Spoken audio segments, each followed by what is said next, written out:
it didn't make sense that I missed a deadline. In fact, I remember my friend who had said, "Hey, Moji, what's up with your applications and all of that?" My colleague, and he said, I missed Harvard deadline because I couldn't finish my personal statement.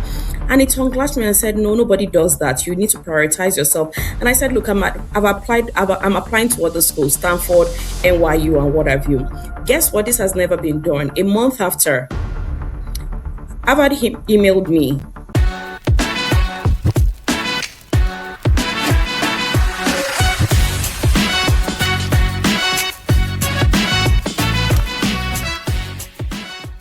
Good morning, good afternoon, good evening, viewers. You're welcome to another exciting episode of The Adventures, and I am your host, Kunle Olufemi.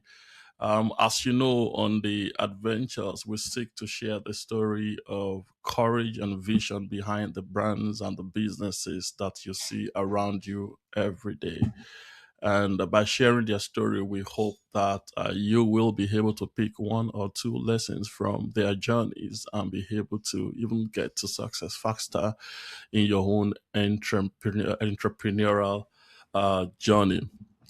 Today, we have someone I will call a sister, a friend of many decades, right? Maybe two decades now, thereabout. In the studio, will be sharing with us, what I consider to be a very peculiar, entrepreneurial story, right? I've interviewed a couple of entrepreneurs in this adventure, and it's not unusual for people to be in a paid job and then for them to resign and start something and at some point resign. But our own journey has a different bent to it, a different twist to it. And I can't really wait to get into it because I think there are a lot of learnings for us to pick from, have very unique experience, right? My friend is, I will keep her name under wrap, but she's built a legal career across three continents, right? Starting from Templars in Lagos to Watson Farley and Williams in London to Schwartz LLC in New York. So she's been all over the place, right? Over 15 years, she advised investment managers and institutions on fund formation, regulatory compliance, and cross-border transactions, the kind of pedigree that opens every door for people. And this has opened a particular door for her called Solt Advisory, a firm she founded and leads as CEO, providing strategic operational support to emerging fund managers and businesses across Africa, Europe, and North America. It's a gap only someone who has spent years on the inside of the system could see clearly. And of course, she saw that and she's feeling it. My friend holds a degree, as a matter of fact, a master's degree from Harvard, a Harvard Law LLM, and a Harvard Business School certificate, and dual bar admission in Nigeria and in New York. In 2025, she delivered the keynote at the Holland Business Africa Business Forum in 2025, a fitting stage for someone whose story is one of building and not just advising. So, my friend is not just an advisor, she's also a builder. Please welcome with me today a friend and a sister of many years, Mojisola Fashola. Hi, Moji. Good to have you in the studio. Thank you so much. Good morning, good afternoon, KO. And hello, everyone. It's nice to be here. I feel very humbled, actually, to be here. And thank you so much for having me and for giving me audio of saying one or two things to the listeners. Thank you all very much. And I look forward to an engaging session. Thank you. Thank you so much. I'm sure you have more than one or two things to say. We'll see. We'll see. No, trust me, I do. And normally I like to start these conversations by asking, our guests to tell us a little about themselves and what they do. And the way I used to say it jokingly is that we never can tell your next client may be on my, timeline. So, take this as your unpaid advert, so to say. All right. So if you will, make a start with that. Tell us a little bit about what who you are and what you do. I've read your profile, but maybe one or two things I might have missed. Who you are, what you do, a little bit about the scale of your operations, and we'll basically just take it up from there. Over to you, Much. All right, thank you so much, Kale. So, like you mentioned earlier, I'm CEO at Solt Advisory. We are an advisory firm largely focused on the private equity and venture capital space in Africa. Pretty much what we do, we advise fund managers, investment managers who are raising capital. We support them in raising their capital to get to first close and post first close. We provide outsourced back office function in the areas of legal, finance, ESG, HR. Our business thesis is founded on the ability to allow first time and emerging managers to scale their business and also be sustainable, such that rather than them having to hire their internal general counsel, a CFO, an ESG manager, which a lot of investors would want, you can outsource the entirety of your back office function to us, reducing costs, but also you would have access to high quality talent that you would not have been able to afford as a first time manager. So, in a nutshell, that's what we do. Recently, we set up a law firm so that we can deliver a suite of legal services as part of the support that we provide to our clients. We're also setting up, we've also just recently acquired a license in Mauritius to provide fund administration business, which is a tailored service to fund managers in that space. I'll keep it there for now in terms of what we do. That's really, really impressive, right? And thank you for sharing all that you have shared. Questions popping up already, but I will try and kind of keep myself, under control, and then let's just take it one piece at a time. So, if I hear you correctly, on one hand, you kind of support founders, right, who are trying to raise funds for their entrepreneurial adventures, so to say. And then when they're able to raise the fund and kick the business going, you also kind of provide end-to-end uh, back office solution to them, right? Such that they don't have to worry about certain things, especially overhead, right? That is likely to make their, cost of operations balloon, so to say. Uh, did I hear you right? That's very correct. In a nutshell, that's what we do. That's our business thesis. Okay. And then you also mentioned that as part of that, okay, so the legal, you mentioned that you started like a law firm, right? Is that Mauritius? Did you say Mauritius? No, so we have a law firm that has operations in the US, Okay. right? Nigeria, Mm. right? And we're setting up in Kenya In as Kenya. Okay. well. Okay. And that's really just to ensure that we're able to deliver legal services without restriction, Mm. right, to our clients. Mm. Yeah. Yeah. For the Okay. Mauritius, it's a very tailored or nuanced kind of business Okay. or service that is required for private equity firms and venture Mm. capital firms. Mm. It's called fund administration. It's Okay. really just accounting support, helping Mm. to compute net asset value of their fund. Mm. Accounting support, which is a requirement when you have institutional investors in Mm. your fund. Mm. So brilliant. Thanks a lot for clarifying that, right? So I want us to kind of take all of that apart, if you don't mind. Now, and I know you back in the day, we were in the university about the same time. And, I know you left, you went to school, and then you travel abroad, did some, programs and all of that. But can you tell us about what your journey has been like from a career person, right? And to an extent, I think you're still a career person. And then how this entrepreneurial side kind of, evolve, right? How did it happen that, okay, even from doing something that is, we will call a core career kind of thing, you're able to, find an opportunity and you start something that is even like on the back of that, but different from it in a sense. How has that been? if you can just talk us through that journey, it would be great.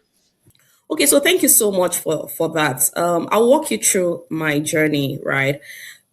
I think I studied law, but I always knew that I wanted to operate in the business space. I knew before I graduated, I knew I wasn't going to do litigation. I was in court wearing my wig and gown just once in my life, right? And it was because my principal at the time just said, "Muji, just go and get a date," right? So I knew I wasn't going to do that. I did my NYSC. I started off in even pre NYSC. I started off with a commercial law firm, a non courtroom law firm. They don't provide legal litigation services, and so I was exposed to contracting, commercial law, and finance and what have you. And I just continued in that regard, right? And then somewhere, I think around maybe when I was 7, 8 years at the bar, I was a senior associate at Templars. I was doing quite well. I was very happy. And I just felt that I needed to take a break, right? But the break was each time I tell people that I took a career break and decided to come and do my master's, people laugh and say, I'm not sure that's a break. But I just knew that I just wanted a break. I just wanted a break. And I knew that that break was not typically right. It's when you work in big law firms, that's what we call it. It's the hours are demanding, right? So it's not uncommon for people to then say that, oh, they want to move in-house as a general counsel or a counsel within a legal department, right? Because unlike law firm where you have several clients, now you have just one client. Your hours are, you still do a lot of work depending on the industry, but at least your 9 to 5 is guaranteed versus at times getting over at Moving 12 to client midnight. side. Okay. Yeah, Okay. Mm, right. I knew I wanted a break, but I also knew that that was not the break. I wasn't very keen on moving in house.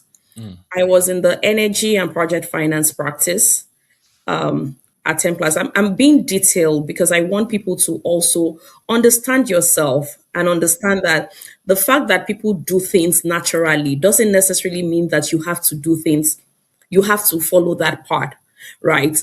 So I was in the energy and project finance doing a lot of oil and gas and power transactions. There were a lot of on-grid power projects. One that was one instrumental, right, was Azura projects, which I had worked on, right? Very good.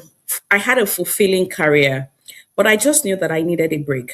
And that break wasn't for me to move in house. In fact, incidentally, someone had reached out to me to say that I think one of the IOCs, I can't remember, was recruiting, right? And if I was interested, but I think it was a contract or a consultancy position. And for whatever reason, I didn't feel an urge to apply. That is a position that anybody would jump at. Like an IOC is recruiting, and typically they recruit from these big law firms.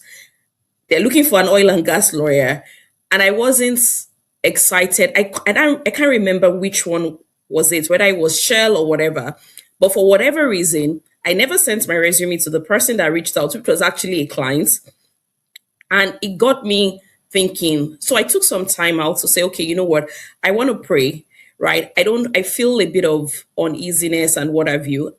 What do I need to do? And I got the lead in that it was time to go get my master's, right? And I applied to a few schools, a few top schools. Even the journey to getting into Harvard, it was just God. It was divine because I missed each time. I like to tell this story. I missed the deadline because I was so busy. We were working on a very big transaction. The transaction I had mentioned, we're working with an international council, a UK council. Typically, they come into Nigeria to lead the transaction and then we support. And the lead counsel emailed us that for some reason he couldn't make it, which meant that we had to lead. And so I had a lot of work to do because what it meant was that we're leading negotiations with, I think, Shell or Chevron, or thereabout, right? And I think I had submitted my applications up to a certain point, but my personal statement that weekend, I was to write my personal statement. I just didn't have the time. I focused on my work. I'm intentionally saying this because I want people to learn, young people to learn from these, that when you treat other people's work like your work, the stars line up for you in future. You may think that you're doing yourself a disservice, right? But when you then decide to set up your firm, you would also find very good people because you have sown that seed.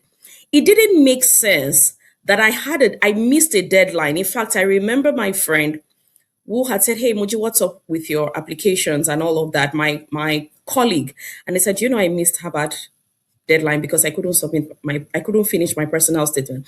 And it unglashed me and said, "No, nobody does that. You need to prioritize yourself." And I said, "Look, I'm applying to other schools, Stanford, NYU, and what have you. Guess what? This has never been done." A month after, Harvard emailed me. This is very true. My classmates had gone to Harvard a few years before me. When I told him this story, he said it is not possible. They emailed me to say, "We noticed that you started your application, you had reached about maybe 80%, because obviously you submit a lot of things, recommendations, but you did not complete it. We're giving you," I think they gave me 3 days or 4 days extra to complete it. And I knew that that was God. So I quit. I wasn't going to miss that second opportunity. So I did what I had to do. I submitted it. And then few months after, the application started rolling in, the decision started rolling in. And I think pretty much I got into all the schools that I applied to. I even felt that I wasted my application fees, but thankfully the naira, the value of the naira was still very good. So I was able to pay the $100 or $120, right, to all these schools. And eventually there were a few decisions and all of that. Eventually I settled for. We looked at all the funding and all of that. Some gave you a full ride and all that. We eventually settled for Harvard. After Harvard, I joined Schwartz LLC, which was a boutique private equity firm. And I was just, we do. There's a 1 year postgraduate work authorization, and I had said I wasn't very keen on staying back in the US, but I was open.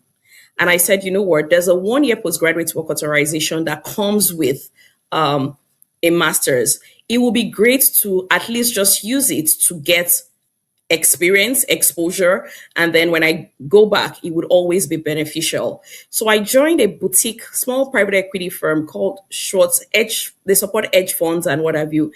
And about 6 months into it, I met the founder and CEO of Kuramo Capital, Mr. Wale Adeosun, Nigerian. He's worked in corporate America for about 30 years. And then he decided, maybe, yeah, about, yeah, 25, 30 years. And then he had decided to set up Kuramo Capital offices in Lagos, Nigeria. I'd never heard of Kuramo Capital before then, even though a few people knew them. And the story, I met him and he was like, "Hey, what are you doing? Hey, come, you're the kind of people we're looking for. Come use your skills to to work for the continent, right?" Because what Kuramo Capital does is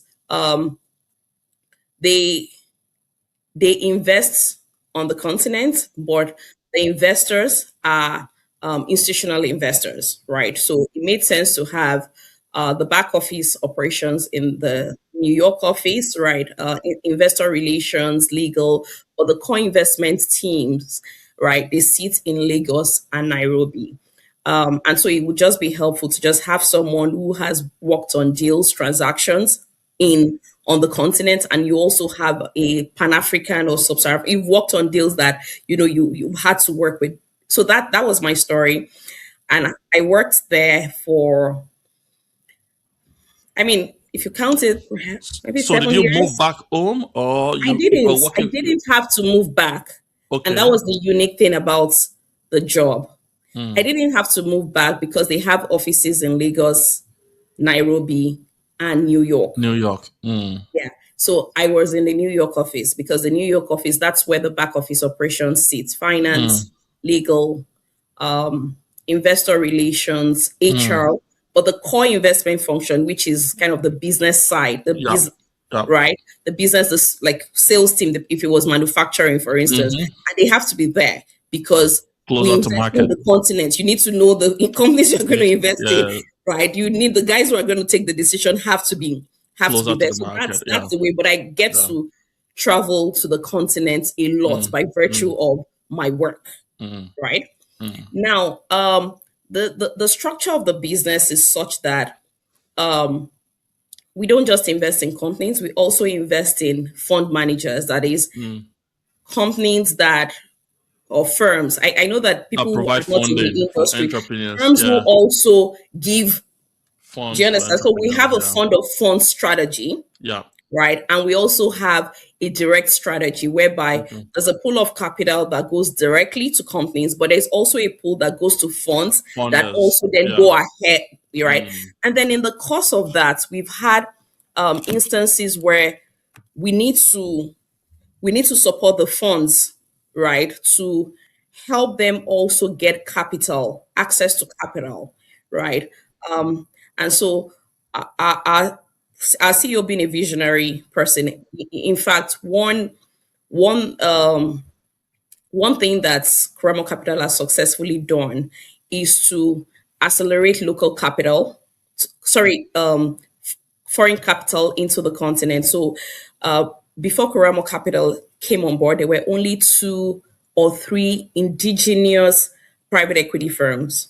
But post Kuramo, there are over 10, 30, or 20 indigenous private equity firms, right?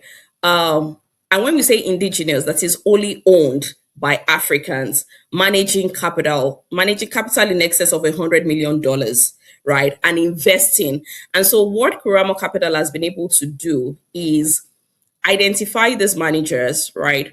Also give them access to investors, our investors, order access to other investors, just walk with them through the journey to help them to succeed. You don't want to be the only person that is writing a check in a in an Africa focused firm. You want them to, you want it to be you want them to be larger, right? So at some point there were few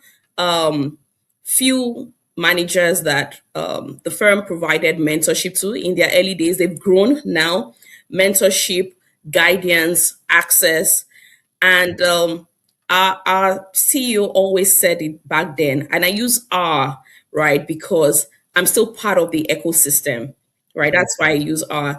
He says that we can't commercial. There's no reason why we can't commercialize that aspect of the business, right? But we couldn't, right? Because you can't be seen to be giving money to someone and you're taking money from them for helping them, right? So at a point in my life, I believe 20 towards the end of 2024. Okay, so 2022, I went on mat leave. 2023, I came back to the office, and again, I had that. I would say, is it my inflection point again? Another one, the same one.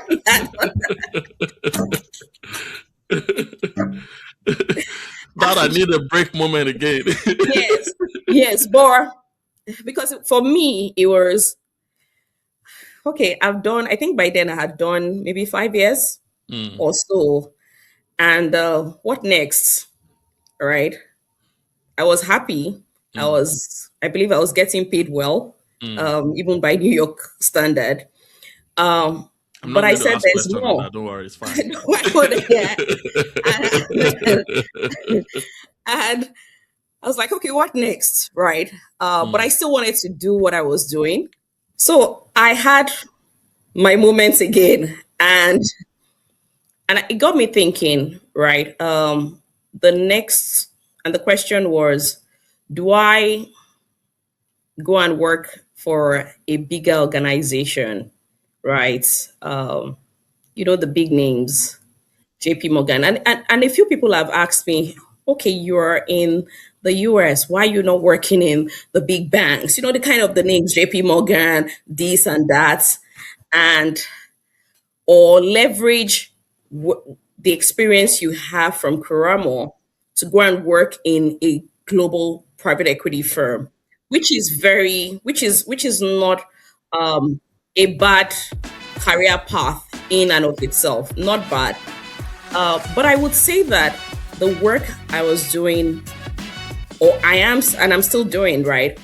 I find it is very impactful. Hey, thanks a lot for taking the time to watch the podcast. We are super thankful for you taking that time and investing the time to learn. We hope that you find the story inspiring, and beyond that, that you've been able to articulate one or two things that you want to do differently in your own entrepreneurial journey. May I encourage you to please like, subscribe, comment, and please share the word within your own circle of influence, especially within those that you think are on the same entrepreneurial journey with you. May I also encourage you to please, beyond subscribing to our YouTube channel, follow us on our other social media platforms. That means a lot to us, and we can see that that helps us to track that we're making some progress and so making some impact. Thanks a lot once again for taking the time to watch, and we'll see you on the next episode.